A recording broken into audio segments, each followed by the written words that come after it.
Yeah, I know. I saw that, and it's like, oh, I need.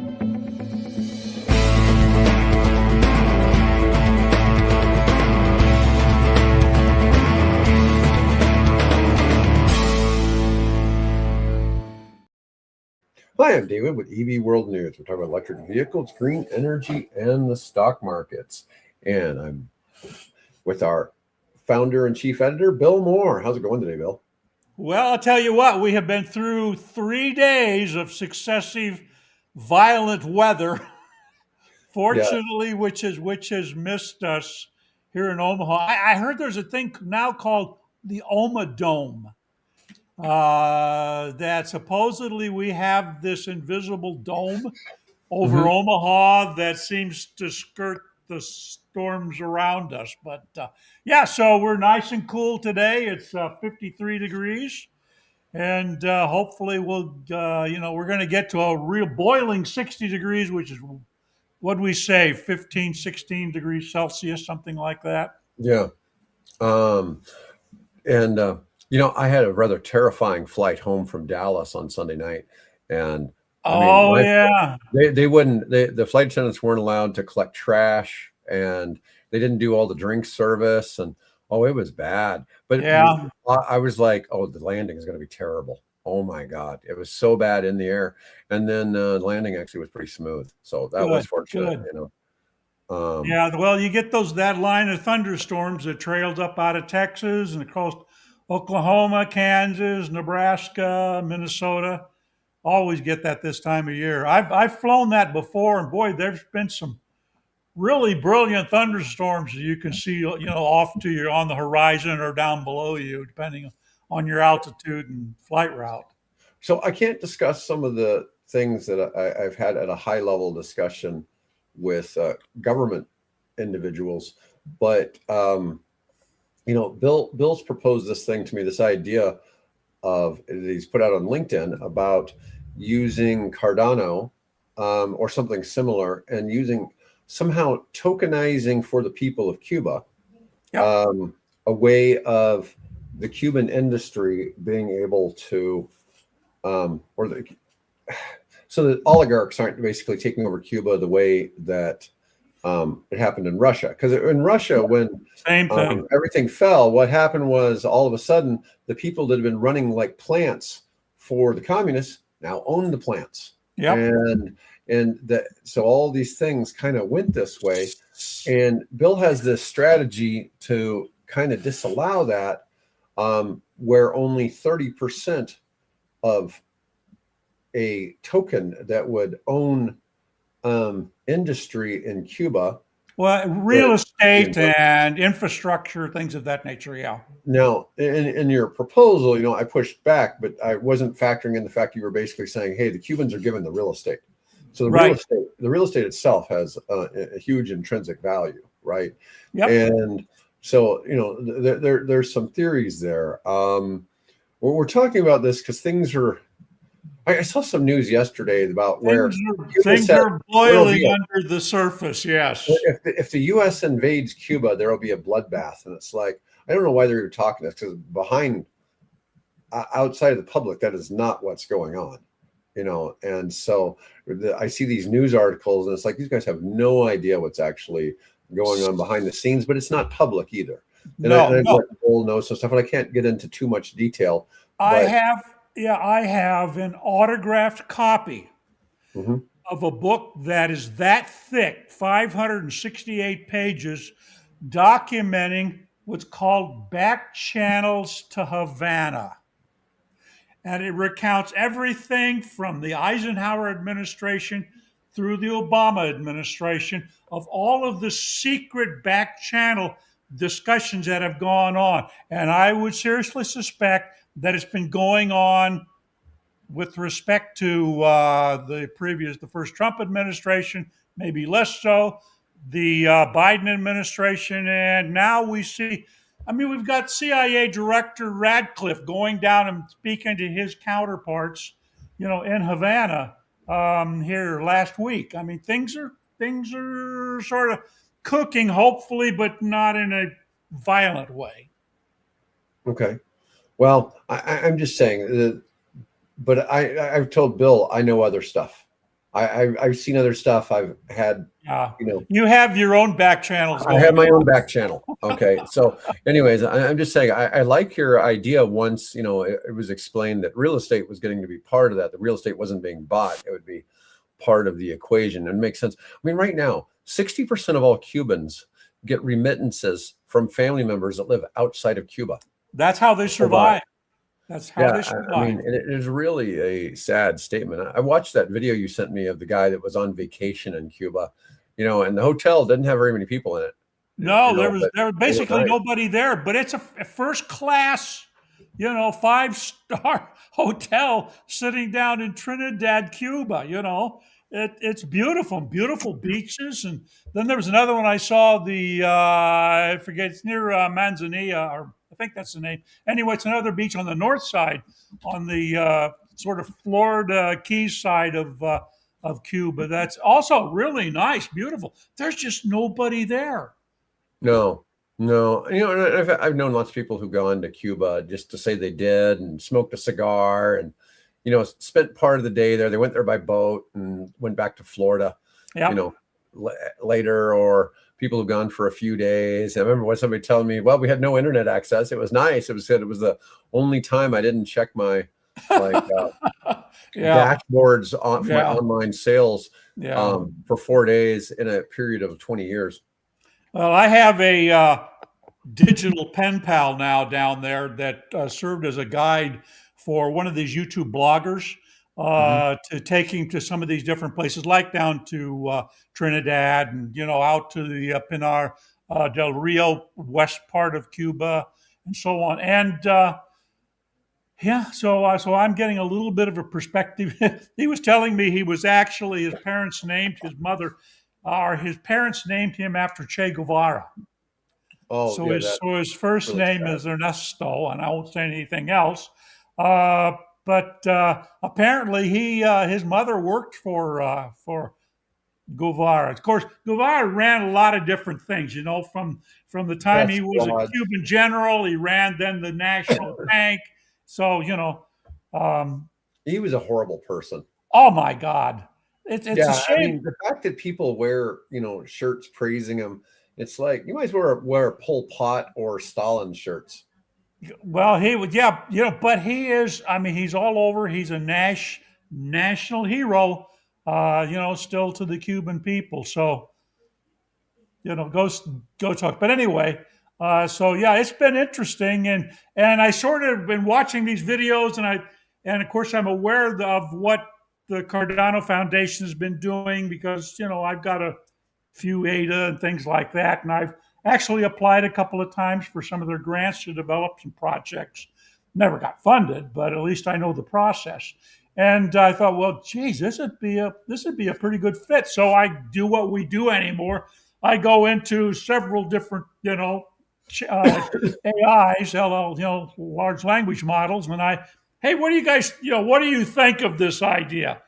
And they all came back with what I shared with you. It seems like it's a pretty dang good idea. Of course, the Um, Cuban authorities are going to be a little, hey, no, see what is it, CISA or something like that. GASA, The GASA, spun off GAESA. military, yeah, Yeah, they're going to have. the military leaders and the government officials own that, and it provides no benefit for the Cuban people. None whatsoever to the Cuban Yeah, people. Marco Rubio says we're not really embargoing Cuba as much as we are GASA. It's like most of our stuff is directed towards them because they don't even benefit the Cuban people. And so Well, it's like, yeah, you go into some of the upscale stores, not where the average Cuban shop because they can't afford it. But there, you can find all kinds of U.S. goods and European goods there. It's amazing. well, we'll go ahead and let's move on to the Fisker story. And I noticed you got an article. I can tell you Yeah, have on the synopsis section. I know it's a Jigger Shaw story because I read Jigger's article on it. right. Yep. Anyways, let's talk about this thing. So Fisker went bankrupt in 24. And so there's Oceans out there, and you can buy the Ocean cars pretty cheap if you can find them one for sale somewhere. But Yeah, they're these are electric vehicles. Just so yeah, yeah, nobody's confused here. yeah. And owners built an open source car company from the ashes. Yeah. So 11,000 Ocean EVs are orphaned. Owners formed the 4,000 member Fisker Owners Association to keep them running. The Ocean's cloud servers controlled vital systems like brakes and locks. The shutdown actually crippled the cars. Wow. So the Fisker Owners Association members reverse engineered software, organized bulk parts buys, launched a flying doctors mobile repair network, and built an open source GitHub hub fueling calls for software escrow and right to repair laws. Now, normally, if you had this happen with a gas car, it's required that the company has like 10 years of spare parts that people can access. Part of that. This is just wild. But they don't require 10 years of data services, right? Yeah, There's one thing between having a muffler or some part to fit your car 10 years later, but there's not. But these electric cars, particularly in the case of the Ocean, we're talking about the software that drives the car. So as soon as they turned off the server that provides all the over-the-air updates and things like that, the car stopped working. So they had to go and build their own computer network system so that people could still operate their cars, which is fascinating. Of course, then they opened GitHub, which if you're a programmer, you know what GitHub is.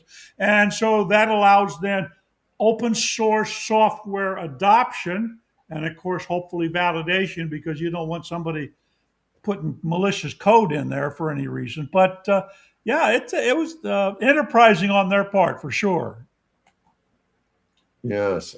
Yeah. I mean, this is crazy that the cars could stop functioning because the servers were Yep. taken offline. Yeah, I don't know what to think about that. Obviously, something's going to have to get addressed with that in Yep. legislation. We're going to need some Yep. legislation to fix that. Apparently, I Yeah. hate legislation. I hate I legislation. know Yeah, you're a small government guy. I understand. yeah, I like to keep the government out of everything. But it's just kind of crazy that happened. It's But like, there are times when it's you have to have it. appropriate. Yeah, yeah. I don't know what to think of that one. So we had Jigger Shaw on the show about a year ago, I think. Yeah. Might not have been that long ago. I don't know. What year are we in? 26? Was it last So year? we're in 2026. I think he was last year. Yeah. Yeah. Anyways, Jigger Shaw was the head of Hi, the loan Jig. program office. Yeah. He was the head of the loan program office for the Biden administration's Department of Energy. And he helped fund a whole lot of green projects, different manufacturing. Basically, what the loan program office does is it helps get businesses that need it, that can't go to just like a bank and maybe struggle with investors, to be able to get funding. And it's not grants, it's loans. And typically they had an incredibly high repayment rate on their loans, meaning that they collected the loans back. The companies weren't going out of business. Yep. And to a point where maybe they weren't giving out enough loans, that it was working so well.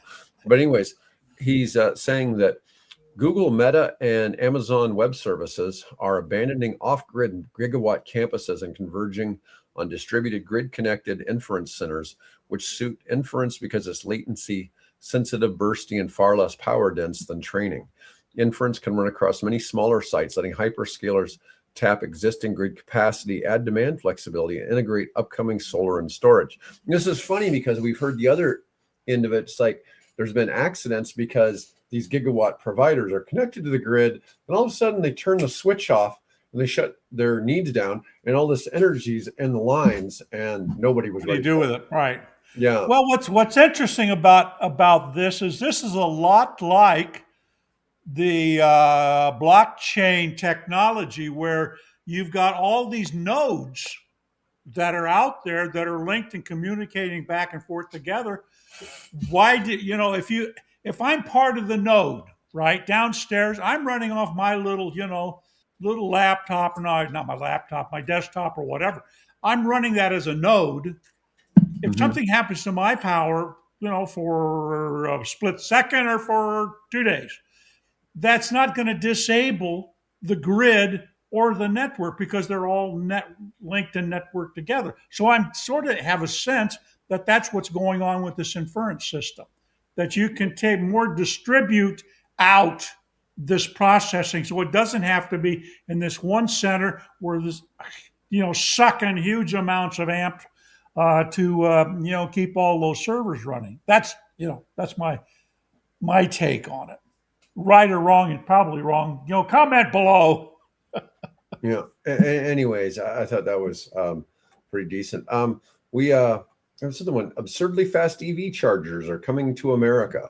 Megawatt class chargers from ChargePoint, ABB, Kempower, Alpatronic, and Tesla are rolling out between 500 kilowatt and 1.2 megawatts for future EVs and electric semis. Well, obviously, you have to have the megawatts for the semis. For the semis, yeah. Yeah. The cars a little bit further behind. Now, we've been talking about how in China they're already. Yeah, they're doing cement trucks. Yeah, they're supercharging cement trucks. Now, for those of you listening, I envision all of these having massive battery storage to be able to discharge 1 megawatt. You can discharge energy from a battery quickly. So, for instance, I have this power brick here for my phone. Okay, when I hook my phone via the cable, the power discharge from this to my phone is faster than if I just plug it into the charger on the wall. Yeah. Okay, it discharges energy quicker.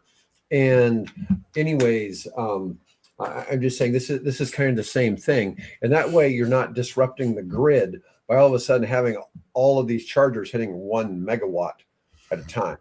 And one of the things, and Mike Herzog and I talked about this too, when you're doing megawatt charging, because the charging's so fast, let's say it only takes 5 minutes on a car, you don't have the cars all stacked up waiting. So you don't have 10 of them going at one time. Right. You got one here, and one comes in and does it. The next one comes in 20 minutes later, so you have time for the battery to be recharging too.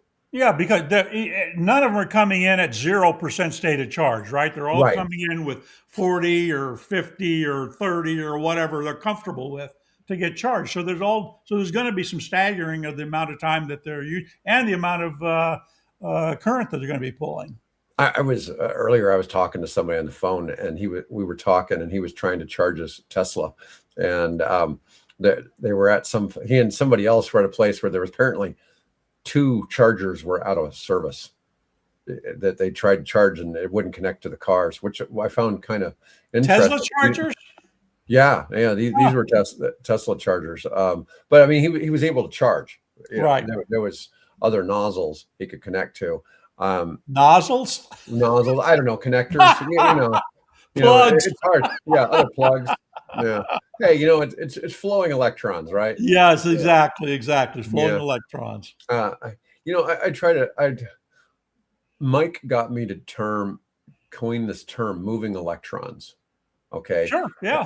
I'm in the electricity business. I'm moving electrons. Yep. And it's like people have a pretty good idea what that is, right? It's a nice, quick way to say something. And when I say nozzle, people know what that means. And it's like, I've listened to Joe Rogan talking about driving his Model S Plaid. He says he pushes down on the gas and the thing just goes out of sight.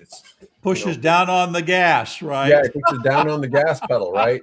I mean, I know it's called an accelerator, but saying gas pedal is a whole lot faster than saying accelerator, right? So it's not going to go away for a long time. A potentiometer. Yeah, potentiometer. That's funny. Yeah. But anyways, I mean that's some real power coming to charging stations. Oh, yeah. But I'm just saying, for people who are worried about can the grid handle chargers like that, there's solutions out there, and it has to do with having big batteries that can discharge rapidly into the vehicle. And so where is Ford putting their money now? Oh yeah, I saw that. This is actually on our list today. Yes. We'll AI infrastructure.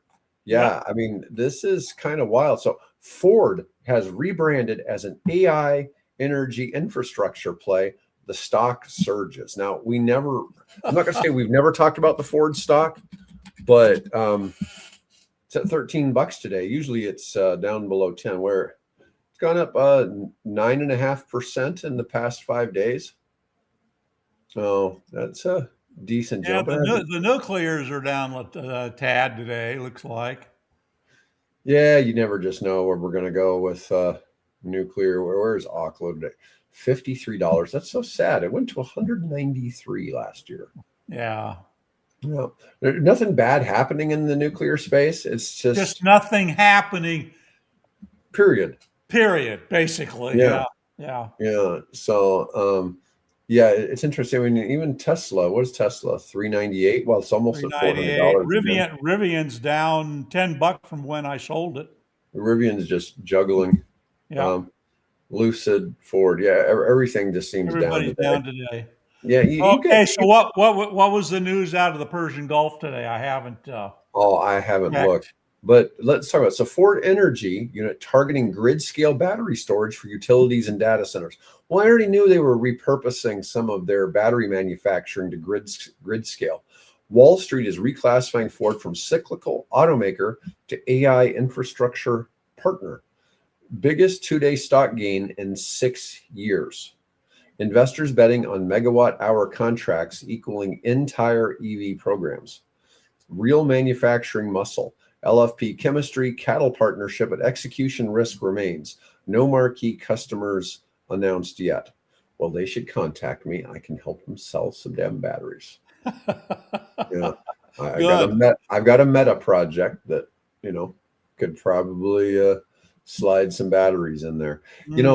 I was trying to explain. Let's keep that in mind for Cuba too, by the way. Yeah, so I was talking to somebody who was born in Cuba, and he went to a private school in Cuba. Right. And when he was about 8 years old, the Cubans wanted to send him to the Soviet Union for a proper indoctrination. Yep. And the parents refused, and they grabbed a boat and they came to the United States. Yep. Don't blame him in the least. And he was saying he's been back recently, and it's not nearly as nice as it was when he lived there. Oh my God, no! 60 years ago. It's been going downhill ever since. We were discussing some of the things that I've been privy to, and it's just sad. I told him, look, I'd be happy to work an energy project in Cuba. I just need a manufacturer who's willing to go in at the same time and provide jobs. Now, if I did waste to energy, a waste to energy plant for Havana would produce about 200 jobs. Okay, so that's one of the few types of energy in the green space. It's the only type of energy in the green space that really creates real jobs. Yeah. Okay. All the other ones. And if you see what's piled in the streets in Havana, you've got a lot of waste you could use. Right. No, I get that, but I'm just saying waste to energy produces jobs. The other ones, not so much. Okay. Yeah. But I need a manufacturer to go in beside the facility to also create jobs. And, so it's a matter of finding. So we get the guys that are starting to manufacture solar panels in Puerto Rico, and they do something similar in Cuba. No, there's a possibility. I mean, I have somebody working on doing assembly of graphene batteries in Puerto Rico, but the thing is, that's got to get financed. Somebody's got to be willing to finance that deal, and there has to be an off-taker. And there's all these things that start like a daisy chain. To do this, to do manufacturing, I need infrastructure to get the stuff onto boats or onto trucks and to haul the stuff off, right? And you need the fuel for the trucks, which they don't have. Yeah, but I can make that from waste to energy. Right. I can make diesel from waste energy. And so that would definitely help them down there, certainly. Yeah, I mean that has there's all kinds of things. It's really amazing that you can reduce trash back down to carbon, which is basically what petroleum is. And you can make all kinds of things. You can make natural gas, you can make diesel, you can make aviation fuel, and you can burn it. You can take the trash, you can gasify it, and you can put it right in an LNG burner and convert it to electricity. That would be my preferred method of action, is that. But I was explaining to somebody yesterday why they have somebody who wants to do waste to energy in their part of Florida, but they want to convert it all to diesel instead of to electricity. And it's like, because they have to, if they convert it to electricity, they have to sell it to the energy company locally for 4 cents a kilowatt, whereas they can sell it to a gas company at full price. Right. And so there's some inherent. So most of your electric companies in like about 48 or 49 of the states, excluding Texas. Texas is an anomaly. The power companies are a monopoly. They're restricted on how much profit they can make. They're regulated, right. But on the flip side, if you want to be in energy production, you can only make that energy and sell it to them. Now, if you have your own site, you can provide energy to your own to yourself, right? Yeah, but you can't, like, if I want to do carport solar, I can give the energy for free to my tenants, but I can't sell it. Right. And if I send it to the grid's going to charge them 15 cents a kilowatt for it. Yep. And they're going to give me 4 cents for it. Yep. And I'm right there. I don't need their transmission to make this work, right?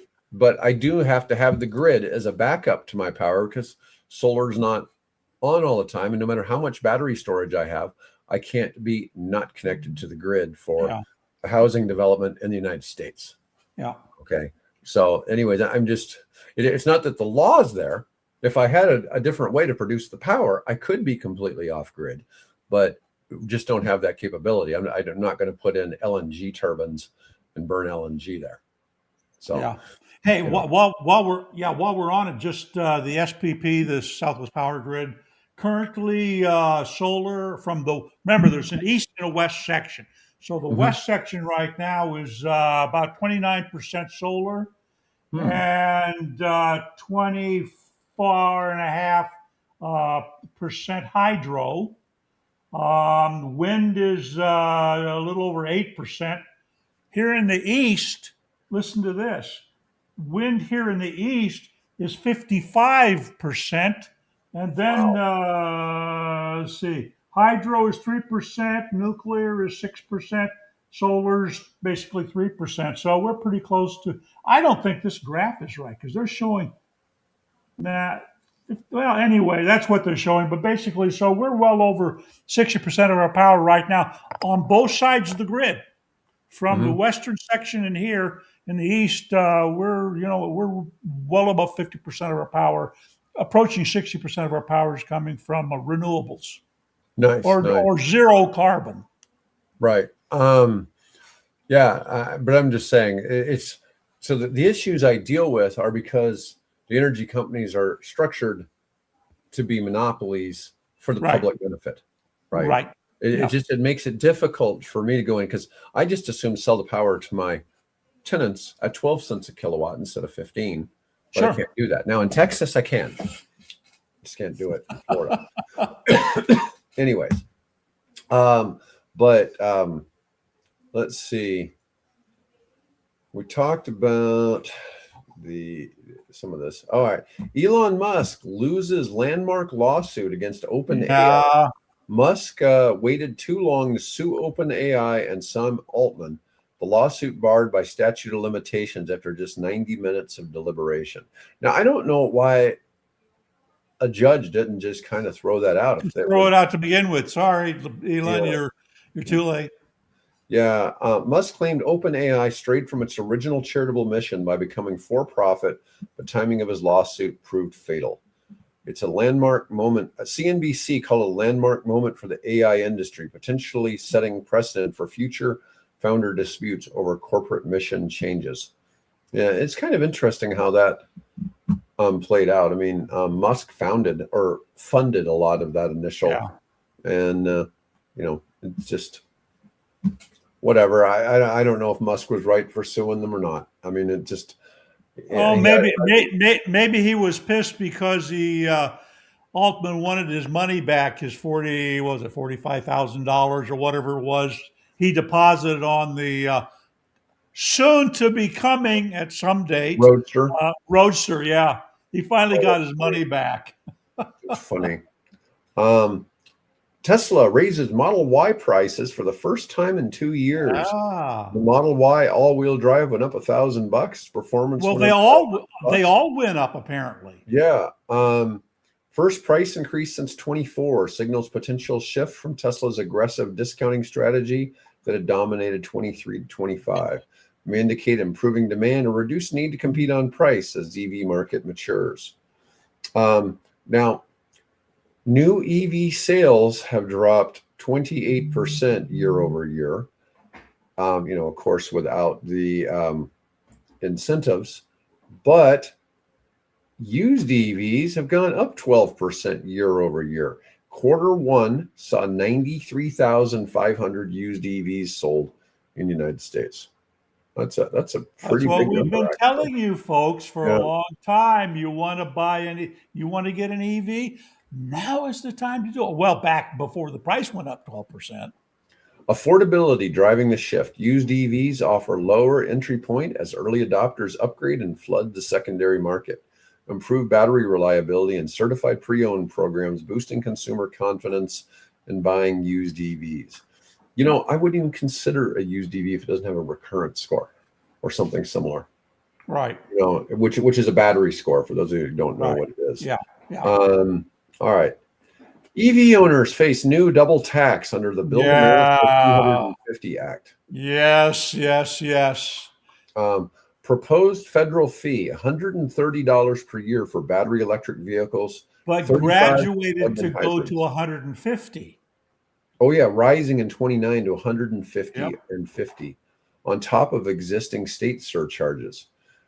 Average gas cars only pay $73 to $89 a year in federal gas tax, making the EV fee nearly double what ICE drivers pay. And the average EV driver drives less than the average gas driver Yeah. too. Ironically, Mhm. when we're done with this broadcast, the checkbook is sitting over there, and out on the by the entry is the envelope for me to go pay the tax on our Fiat 500e, which is now officially my wife's car, and she drives it maybe once a week, right?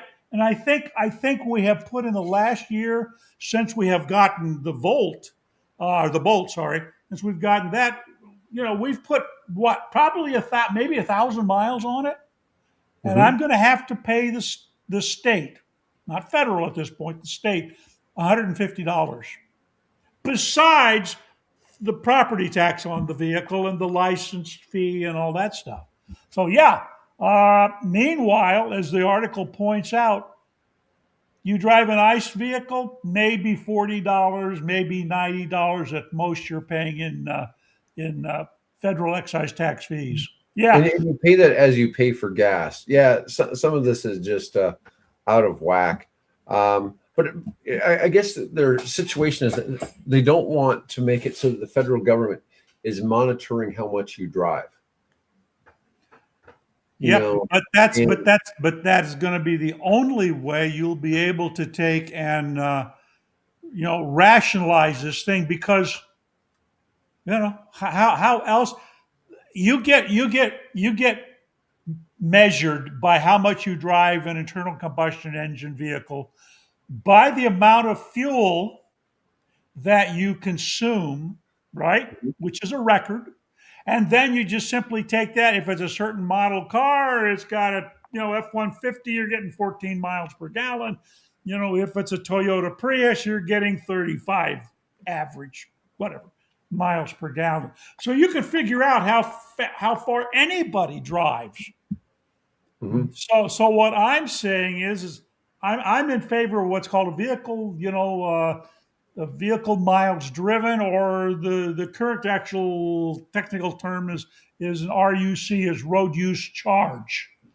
Mhm. And so I would just simply go into my tax office, where I'm going to go here in about another hour, and I'm going to pay them, but they'll know that I drove in the last 12 months I have driven 8,650 miles. They don't know where I've driven, Mhm. right?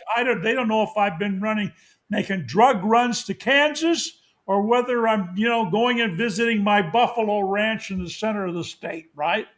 Mhm. They don't know that. All they know is here's the amount of electricity I have consumed. Well, not even that. They know how much, how many miles are on my odometer. Nothing different than what a person on the gas could. You could easily calculate. Anybody, Yeah, right? I only drove 8,000 miles last year as I drove around the state feeding orphans Yeah. and stray Right. puppies. Uh, Right. you know, you know, hand feeding the puppies with bottles of milk. Right. Yeah, Exactly. but you Or know, baby goats. yeah, there you go. Well, nobody really feels sorry for baby goats, but So I I have, see these ads all the time now for you can feed a starving dog. It's like, well, yeah. somebody owns that dog. I don't know how they'd feel if I sent it food. Yeah, yeah. Well, you got local, humane society and people like that that are doing good work. So I've been lobbying for at least more than a year now to get our local state legislature to take up this proposal of doing a road, like Oregon and a couple of other states, to take up a road use charge if you own an EV, which Mhm. would then calculate how much I should drive, or right, and the federal government can do the same thing. So we get charged this, not twice or three times what a gas car driver does. We get charged basically the equivalent of what a ice car owner would typically pay when he buys gas for his car. Yeah, and this does seem rather maddening, especially if you only drove the Fiat 500 1,000 miles. That's 30 cents a mile. You know Yeah, that yeah, in comparison to a gas car, I mean, that's like $9 a gallon. yeah. I know. It's the car's paid for, and original plan was to sell it, but then my wife said, well, I'd kind of like to be able to go when I want to go, and if you're away, I can I don't, I'm stuck here. So we've kept it for that reason. So it's a privilege that we have allowing ourselves at the moment. So I'm not going to complain when I go in and pay it, but I would at least like to have it, more equitable, so it actually reflects what if that were a gas powered fiat out there instead of an electric, fiat. Let's make them comparable. Yep. I got one last topic for today, Bill. Go for it. Global EV tipping point reached in Europe and China. EV sales are now self-propelling in the European Union and China. Global EV fleet is doubling every 1.5 years. Traditional car Wow. sales in Europe and China have been declining since 2019. Classic tipping point indicators detected price parity reached, um, and let's see, increased EV model variety, declining ICE resilience.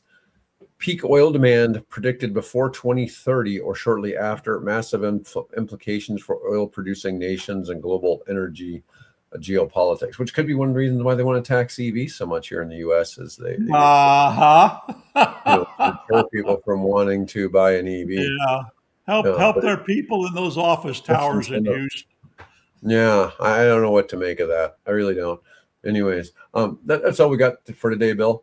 Hey, we covered the things I wanted to cover. And if you want to, if you're interested in this thing with the road taxes and so on, and what this is called the Build America 2025 Act, right? That they're trying to push through. There's an article on there that I've written today. There's a link that you can contact the congressional switchboard, so you can talk to your local congressman or your local senator. Let's get this thing moving. Let's make it so we can equitably and fairly pay our fair share of the infrastructure that we all enjoy. I'm for that. I just don't want to be abused, which is what's happening right now. Yeah, it's the Build America 250 Act. Yeah, 250. Oh, okay. It's not 2025, it's just 250. 250. Yeah, because we're 250 years old this year. Yeah, that's okay. All right. Yeah, that My bad. I should have. And Anyway, another story for another day. Yeah, I mean that's really they're trying to sneak that in there. That's kind of a And strange. with courtesy of AI, the two sponsors of the bill, one a Republican and one a Democrat, I have created a portrait for them. So if you want to put a face to the guys that are pushing this thing forward, there's a face there of who those guys are. One of their their argument is always that EVs are heavier, but they're only No. they're like 10% heavier. They act like they're triple. How much heavier are SUVs than what sedans were 15, 20 years ago? Yeah. Well, the thing is, Nobody complained then. The gas taxes take that into account because the large vehicles are less fuel efficient, right? Yeah, but they haven't changed the gas tax since 1993. Oh, is it the same? It's still the same since 1993. Wow. Wow, that is a bit nuts. Yeah, it probably should be more like $50 for EVs. Would make more sense. Yeah. Anyways, all right. Well, folks, thanks for watching today. I'm planning on doing the next show on Friday with Mike. So okay. Space. Anyways, sounds folks, good. Everyone have a great day, and thanks for watching.